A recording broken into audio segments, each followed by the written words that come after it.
already? Yeah. Also I can talk already lah. Okay.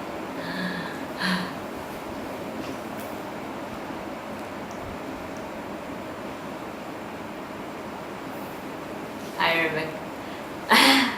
Itu ya siapa? But already start kan? So I can just talk bisa, and talk. bisa. Hi Rebecca. Happy spiritual birthday. I really wish I could be there, but I have to be here in Malaysia. But every time I go to Singapore, it's always nice to know that you are always welcoming me with open arms, and you would always be there at the airport gate, always, never fail to get me for my arrival. And I just want to tell you how much I appreciate you, and like throughout all these years, like you have been there with me through every step. You always ask about how am I doing spiritually, and just trying to help me the best that I can, the best that you can. And now interning with the church really teach me a lot. And one thing also, I learned a lot from you. Every time I stay with you, I just listen to everything you tell me. I just see how much you go through in life, but yet you never give up on God. Your heart for God is just, I'm so inspired. And I just, whenever I see you, I see my struggle as a tiny struggle compared to yours. And the more I see you, the more I see God working in you, and I see that what kind of woman that I want to look up to. And yeah, I know I can be your annoying best friend sometimes, but you're annoying too.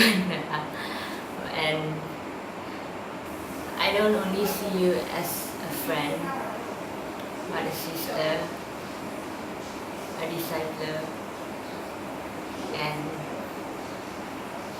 I'm really grateful to have you in my life. If it's not for you, I wouldn't have this character that I have now. I wouldn't be as strong as I am now. My convictions will not be the way it is right now. Every time when I'm about to do something, I always think about the things that you told me, about things you draw, about scriptures you told me about. It's just like God talking to me. Every single time I go back to Singapore, every Skype session, everything. It's just the way you talk to me is so mature, the way you understand me. And I feel so lucky to have you. And like I was scrolling through our pictures when I was taking, and I see like all the pictures we had. Like I had my first date with you, and I had so many moments with you. And what I was really touched was my baptism. Like you, Jasmine, and Clarence flew all the way here to KK. That I often feel, I mean, before this I always feel alone being in KK.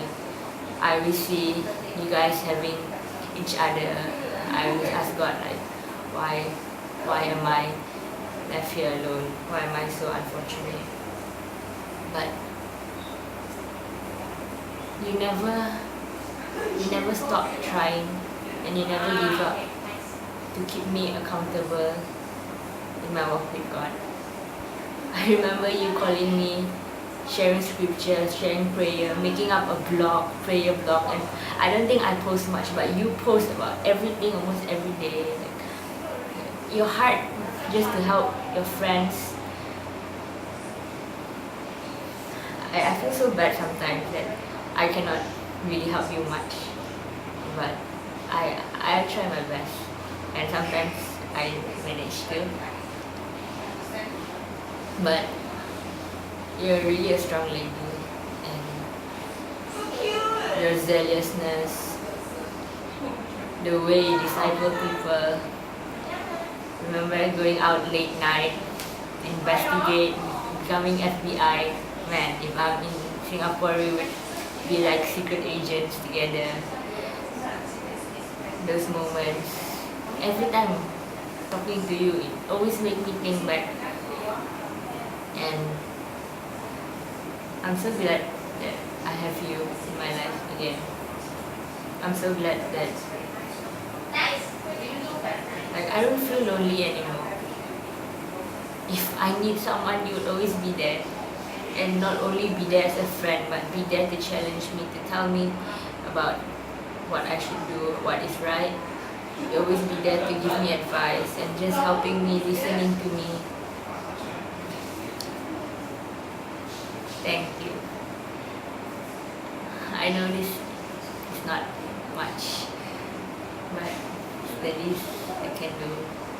So once again, I want to wish you a happy spiritual birthday, and I know God will bless you with an amazing husband.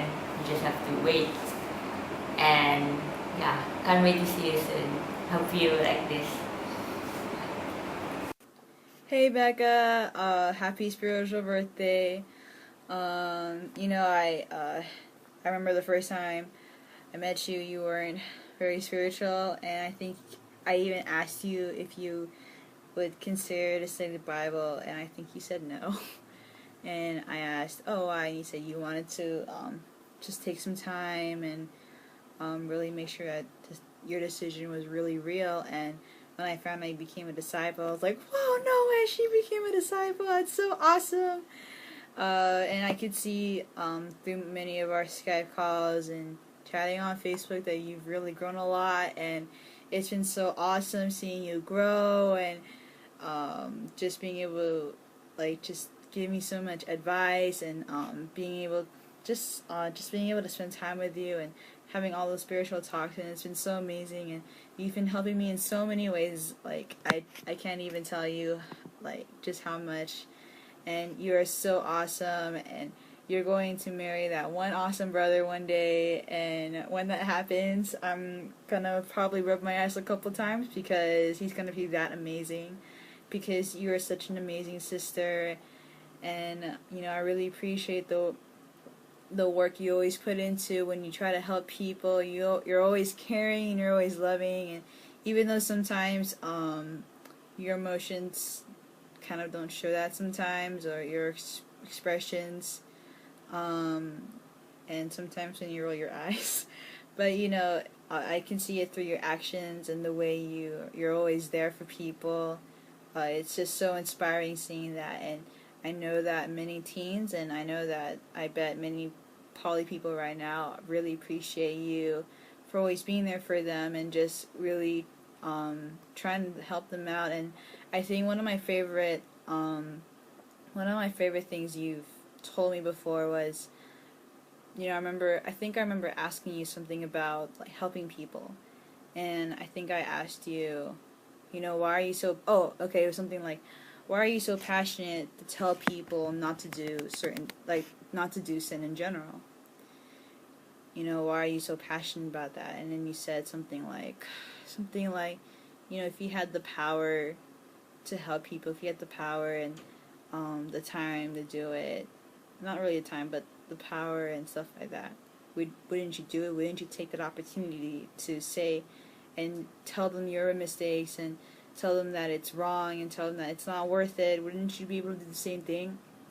And from that I've learned a lot. And so every time I think about, oh man, I'm just kind of tired, I don't feel like doing something, I don't feel like serving, and I don't feel like just being spiritual, I remember you saying that, and I always remember, okay, well, I can do this, I'm just being lazy, and I'm not really putting myself out there, and I'm not denying myself. And so I just want to thank you for being the example that I really need in my life, especially now. I just want to thank you for just really being there and always trying to challenge me, even though sometimes I don't really like it. But I know that deep inside it's good for me, and I know that it's going to help me a lot spiritually. And so I kind of just try to suck it up, and I'm like, okay, there's a reason why she's telling me this, and I just need to really learn from that. And so far it's been really awesome, and I've learned so much, and I really want to thank you, Becca, and I know that God is going to use you in so many ways, and I really can't just wait to see that. I I just can't wait to see the many people you're going to help. I can't wait to see the awesome brother you're going to meet. I can't wait to see all the broken-hearted people you're going to meet and always trying to help them. I really just can't wait to see your future and what God is going to do through you. And Becca, you're awesome, and I love you, and I really hope I can see you again. Thank you for those times when you took me in and you let me stay in your house. And I think I remember specifically when you asked me, I think it was something like, oh, I told you I was going to Singapore, and then you asked me who I'm staying with, and I said, I'm not very sure. Sonia just moved to the States, and I usually stay with them. And then you kind of just like, oh, why don't you stay in my house? I was like, okay, sure. And ever since then, it's your place is kind of like my home. I'm really comfortable there, and I know how to get around, and I really have you to thank for, and thank you for always just trying to be there for me, and I just really love and appreciate about you. I really just hope that this year will be awesome, that you'll be able to grow a lot, which, being in the poly ministry, I'm sure you'll grow a lot, and I really hope I get to see you soon again, and if you ever want to come to LA and go to Disneyland or Magic Mountain or even to the beach, if you ever come by, you can always stay with me, and I will feed you, and I will take you to places, and I'll make sure you are busy as heck, because you've done the same thing for me, and you've just been so awesome doing that, and I really don't deserve a friend like you, so thank you, and happy spiritual birthday. I love you.